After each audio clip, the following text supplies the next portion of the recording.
ಕೊಟ್ಬಿಡ್ತೇವೆ. ಟೂರ್ನಿಯಲ್ಲಿ ಭಾಗವಹಿಸಿರ್ತವೆ. 27 ತಂಡಗಳಲ್ಲಿ ಎಲ್ಲರೂ ಕೂಡ ಅತ್ಯುನ್ನತ ಮಟ್ಟದಲ್ಲಿ ಆಟ ಆಡ್ಕೊಂಡು ಹೋಗಿರೋರು, ಗುಣಮಟ್ಟದ ಕ್ರಿಕೆಟ್ ಆಡಿದ್ದಾರೆ. ಯಾವುದೇ ಥ್ರೋ ಬೌಲಿಂಗ್ ಅವಕಾಶ ಇರಲಿಲ್ಲ. ಯಾವುದೇ ಒಂದು ಯಾವ ಊರು ಬಿಟ್ಟು ಬೇರೆ ಊರಿನ ಆಟಗಾರರ ಆಡೋಕೆ ಕೂಡ ಅವಕಾಶ ಇರಲಿಲ್ಲ. ಹಾಗಾಗಿ ಆ ಊರಿನ ಆತ್ಮೀಯರೆಲ್ಲ ಸೇರಿ ಉತ್ತಮವಾದ ಗುಣಮಟ್ಟದ ಕ್ರಿಕೆಟ್ ಅನ್ನು ಆಡ್ಕೊಂಡು ಹೋಗಿದ್ದಾರೆ. ನಮ್ಮ ನಿಬಂಧನೆಗಳಿಗೆ ಒಳಪಟ್ಟು ಆಡಿದಂತಹ ಎಲ್ಲಾ ತಂಡಗಳಿಗೂ ಧನ್ಯವಾದಗಳನ್ನು ಅರ್ಪಿಸ್ತಾ, ಆಡ್ದವ್ರೆಲ್ಲರೂ ಗೆಲ್ಲಕ್ಕಾಗಲ್ಲ, ಒಬ್ರು ಮಾತ್ರ ಗೆಲ್ತಾರೆ, ಉಳಿದವರೆಲ್ಲ ಮುಂದೆ ಒಂದಿನ ಪ್ರಯತ್ನ ಪಡಬೇಕು ಅಂತ ಹೇಳ್ತಾ, ರೀತಿ ಇದೆ, ದಯವಿಟ್ಟು ತಾವು ಬಂದು ನಿಮ್ಮ ಸಚಿವರು, ನಿಮ್ಮ ಶಾಸಕರಾದ ಆಲೂರು ಶ್ರೀನಿವಾಸ್ ಅವರು ನಮ್ಮನ್ನಾಗಲಿ ಇದು 14 ವರ್ಷ ಆಗತ್ತೆ ವರ್ಷಕ್ಕೆ ಹೋಗ್ತಾ ಇದ್ದೀವಿ. ಈ ಕಾರ್ಯಕ್ರಮಕ್ಕೆ ನಮ್ಮ ಮುಳಬಾಗಿಲು ತಾಲೂಕಿನ ಮಾಜಿ ಸಚಿವರು ಹಾಗೂ ಶಾಸಕರಾದ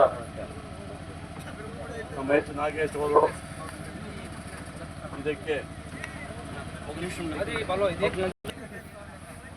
ಇವತ್ತು ಮುಕ್ತಾಯ ಕಾರ್ಯಕ್ರಮ. ಈ ಕಾರ್ಯಕ್ರಮಕ್ಕೆ ಬಂದಿರುವಂಥ ನಮ್ಮ ಎಚ್ ನಾಗೇಶ್ ಅವರು ಹಾಗೂ ನಮ್ಮ ಎಕ್ಸ್-MP ಹಾಗೂ ಮಾಜಿ ಕ್ರಿಕೆಟ್ ಇದು ಕಬಡ್ಡಿ ಅಸೋಸಿಯೇಷನ್ ಅಧ್ಯಕ್ಷರಾಗಿದ್ದಂಥ ನಮ್ಮ ಮುನ್ಸಾಮ್ ಅವರು, ತಾವು ನಮ್ಮ ಅಣ್ಣ ಅಂದರೆ ನಿಮ್ಮ ಬ್ರದರ್, ನನಗೆ ಹೊರಬಿಟ್ಟಿರೋ ಅಣ್ಣ, ನಿಮಗೆಲ್ಲ ಇರುವಂಥ ಅಣ್ಣ ಶ್ರೀನಿವಾಸ್ ಅವರು 2011ನಲ್ಲಿ ನಮ್ಮ ಬಿಟ್ಟು ಹೋದಾಗ 2012ನಲ್ಲಿ ಫಸ್ಟ್ ಕಬಡ್ಡಿ ಮ್ಯಾಚ್ ಶುರು ಮಾಡಿದ್ದು ಗೊಳ್ಳಹಳ್ಳಿ ಪಂಚಾಯತಿಯಲ್ಲಿ. ನಮ್ಮ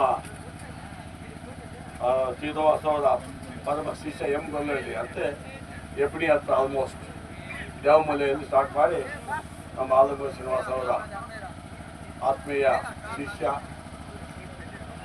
FP ಗೋಪಾಲ್ ಅವರು ಆಯೋಜನೆ ಮಾಡಿದರು. ಆವಾಗ ನಮ್ಮ ಮುನ್ಸ್ವಾಮಿ ಅವರು ಕಬಡ್ಡಿ ಸ್ಟೇಟ್ ಲೆವೆಲ್ ಮಾಡಬೇಕು ಅಂತ ಮಾಡಬೇಕಂತ ತುಂಬ ಸಹಾಯ ಮಾಡಿರುವಂಥ ನಮ್ಮ ಮುನ್ಸ್ವಾಮಿ ಅವರಿಗೆ ನಮ್ಮ ಫ್ಯಾಮಿಲಿ ಕಡೆಯಿಂದ ನಾನು ಅವರಿಗೆ ಧನ್ಯವಾದ ಹೇಳ್ತಾ ಇದ್ದೀನಿ. ಈ ಕಾರ್ಯಕ್ರಮಕ್ಕೆ ನಮ್ಮ ರಾಜಗೋಪಾಲ್ ಅವರು ಎಲ್ಲ ಸೀಲಿಗಳೆಲ್ಲ ಕಂಪ್ಲೀಟ್ ಕೊಟ್ಟು ತುಂಬ ಈ ಮಟ್ಟಕ್ಕೆ ಸುಮಾರು 27 ತಂಡಗಳನ್ನು ಎಲ್ಲ ಕಂಪ್ಲೀಟ್ ಆರಿಸಿ ಸೆಲೆಕ್ಟ್ ಮಾಡಿ ಶಿಸ್ತುಬದ್ಧವಾಗಿ ಮಾಡಿಕೊಟ್ಟಂಥ ಬಂದಿರುವಂಥವರು ನಮ್ಮ ಹುಡುಗರು, ನಮ್ಮ ಬಾಲು ಅಂಡ್ ಟೀಮ್.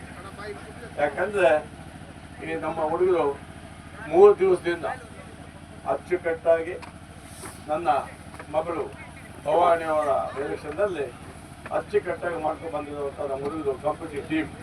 ಇದು ಈ ಅಖಿಲ ಕರ್ನಾಟಕ ಜನಸೇವಾ ಟ್ರಸ್ಟ್ ಒಂದು ಇರುವಂಥ ಎಲ್ಲ ನಮ್ಮ ಹುಡುಗರು ಎಲ್ಲ ಕಂಪ್ಲೀಟ್ ಹೊಂದಾಡ ಎಲ್ಲ ಯಾವ್ದಾಗಿ ಏನೇನು ಸಹಾಯ ಮಾಡಿದ್ರೆ ಇದಕ್ಕೆಲ್ಲ ಕಂಪ್ಲೀಟ್ ಆಗಿ ಅವ್ರಿಗೆ ನಾವು ಧನ್ಯವಾದ ಹೇಳಬೇಕು. ಯಾಕಪ್ಪ ಅಂದರೆ ಕ್ರಿಕೆಟ್ ಆಡೋದಂದ್ರೆ ತುಂಬ ಈಸಿ ಅಲ್ಲ ಅದು. ಯಾಕಂದರೆ ಎಲ್ಲ ಒಗ್ಗೂಡಿಸಬೇಕು, ಯಾವುದು ಗಲಾಟೆ ತಂಟೆ ತೆಗೆಯೋದು ಮಾಡ್ಕೊಂಡು ಬಂದಿದ್ದಾರೆ. ಅದಕ್ಕೆಲ್ಲ ಟೀಮ್ಗಳಿಗೂ ನಾನು ಧನ್ಯವಾದ ಹೇಳ್ತಾ ಇದ್ದೀನಿ. ಆಮೇಲೆ ಸೋತ ಟೀಮ್ಗೆ ನಿಜವಾಗಿ ಹೇಳ್ತೀನಿ, ಏನೇ ಸ್ವಲ್ಪ ಹೆಚ್ಚು ಕಮ್ಮಿ ಆದ್ದರಿಂದ ಸ್ವಲ್ಪ ಆಗಿದ್ದಾರೆ. ಹಾಗಾಗಿ ಇವಾಗ ತಾಯಲೂರವರು ಐ ಥಿಂಕ್ ಫಸ್ಟ್ ಪ್ರೈಸ್ ಬಂದಿದೆ. ಆ ಪ್ರೈಸ್ ಮನಿ ಡಿಸ್ಟ್ರಿಬ್ಯೂಷನ್ ನಮ್ಮ ಕಂಪ್ಲೀಟು ನಮ್ಮ ಬಾಲು ಅಂಡ್ ಪ್ರಕಾಶ್ ಅಂಡ್ ಹರೀಶ್ ಕೊಟ್ಟು ಎಲ್ಲ ಅದಕ್ಕೆ ನಿಮ್ಗೆ ಮಾಹಿತಿ ಕೊಡ್ತಾರೆ. ಯಾಕಂದರೆ ಇದು ಸಂಪೂರ್ಣ ಮಾಹಿತಿ ನನಗಿಲ್ಲ. ಇದೇನು ಕಂಪ್ಲೀಟಾಗಿ ಅವರೆಲ್ಲ ಟೀಮ್ ಹುಡುಗೆಲ್ಲ ಮಾಡಿದ್ದಾರೆ.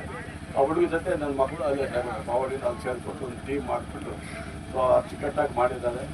ಹಂಗಾಗಿ ನಿಮ್ಮ ಮಾಧ್ಯಮ ಸ್ನೇಹಿತರಿಗೆ ನಾನು ಒಂದೇ ಹೇಳ್ತೀನಿ, ನಾನು ಇವತ್ತು ಒಂದೇ ಫೋನ್ ಮಾಡಿದ್ದಕ್ಕೆ ನಮ್ಮ ನಾನು ಕಾಟಿಗೆ ಉಕ್ಕೆ ಹೊಡೆದ ಗೊತ್ತೇಸ ಅಂತ ಹೇಳಿದ್ರು. ಇನ್ನು ನೆಕ್ಸ್ಟ್ ನಮ್ಮ ನಾಯಕರ ಬಗ್ಗೆ ಗೊತ್ತೇ ನಿಮ್ಗೆ ನಾಗೇಶ್ ಅವರಿಗೆ ವಾಚ್ ಹೆಚ್ಚು ಕಮ್ಮಿ ಮಾಡುತ್ತೆ, ಅವ್ರು ಹೆಚ್ಚು ಕಮ್ಮಿ ಮಾಡಲ್ಲ. 12 ಗಂಟೆ ಇದೆ. ಹಂಗಾಗಿ ಅವರು ಕರೆಕ್ಟಾಗಿ 2 ಗಂಟೆಗೆ ಬಂದುಬಿಟ್ಟಿದ್ದಾರೆ. ಹಂಗಾಗಿ ಈ ಪ್ರೈಸ್ ಕೊಟ್ಟಿರುವಂಥವ್ರು ಅವರು ಇನ್ನೊಬ್ಬ ತಮ್ಮ ರಘುಪತ್ ರೆಡ್ಡಿ ಅಂತ. ಅವನು ಹೆಂಗೆ ಅಂದರೆ ತುಂಬ ಅಚ್ಚುಕಟ್ಟಾಗಿ ಆಲೂರು ಶ್ರೀನಿವಾಸ ಅಂತ ಇದ್ದವನು. ಇನ್ನೊಬ್ಬ ಲಕ್ಷ್ಮೀನಾರಾಯಣ, ಅವನು ಅಷ್ಟು ನಿಯತ್ತಾಗಿ ಮನಿ, ಅವನಿಗೆ ಮನಸ್ಸು ಇರಬೇಕು. ಇಲ್ಲಿ ಕೂತ್ಕೊಂಡಿರುವಂಥ ಆಲ್ಮೋಸ್ಟ್ 1 hour ಇದ್ದಾರೆ, ನಾಟ್ ಬಿಕಾಸ್ ಆಫ್ ಮನಿ. ಆತ್ಮೀಯತೆ ಅಂತ ಅದಕ್ಕೆ ಇರ್ತಾರಂಗೆ. ಹಂಗಾಗಿ ಅವ್ರಿಗೂ ನಾನು ಧನ್ಯವಾದ ಹೇಳ್ತಾ ಇದ್ದೀನಿ. ಮಿಗಿಲಾಗಿ ಇಲ್ಲಿ ಬಂದಿರುವಂಥ ಎಲ್ಲ ನಮ್ಮ ಕ್ರಿಕೆಟ್ ಪ್ರೇಮಿಗಳಿಗೆ ಹೊಂದಿಸುತ್ತಾ ಎಲ್ಲ ಕಂಪ್ಲೀಟ್ ಆಗಿ ಅಚ್ಚುಕಟ್ಟಾಗಿ ಸೋತವರಿಗೆ ಬೇಜಾರು ಬೇಡ, ಗೆದ್ದವರಿಗೆ ಹೆಮ್ಮೆ ಬೇಡ. Is all. ಯಾಕಂದರೆ ಸ್ಪೋರ್ಟ್ಸ್ ಮ್ಯಾನ್ ಫಿಟ್ ಇರಬೇಕು. ಆ ಸ್ಪೋರ್ಟ್ಸ್ ಮ್ಯಾನ್ ಸ್ಪಿರಿಟ್ ಇದ್ದಾಗೆ ಅಂಥ ಬೆಳೆ ನಾವು ಹೋಗೋದು. ನೆಕ್ಸ್ಟು ಇಂದ ಮುಂದೆ ಬಂದು ನಿಮಗೂ ಚಾನ್ಸ್ ಇದೆ, ಅವ್ರಿಗೂ ಚಾನ್ಸ್ ಇದೆ. ಹಂಗಾಗಿ ಗೆಲುವು ಇಸ್ ನಾಟ್ ದಿಸ್ ಒನ್. ಬಂದಿದ್ದೀರಾ, ನೀವು ಗೆದ್ದಿದ್ದೀರಾ, ಸೋತಿದ್ದ ಅಷ್ಟು ಬಿಟ್ಟು ಬೇರೆ ಏನೂ ಇಲ್ಲ. ಹಂಗಾಗಿ ಅಚ್ಚುಕಟ್ಟಾಗಿ ಊಟ ಬೇಸ್ಕೊಂಡು ಎಲ್ಲ ಊಟ ಗೀಟ ಮಾಡ್ಕೊಂಡು ಹೋಗ್ಬೇಕಂತ ನಾನು ಹಗ್ಮತ್ ನಿಲ್ಲಿಸ್ತಾ ಇದ್ದೀನಿ. ಜೈ ಆಲಮ್.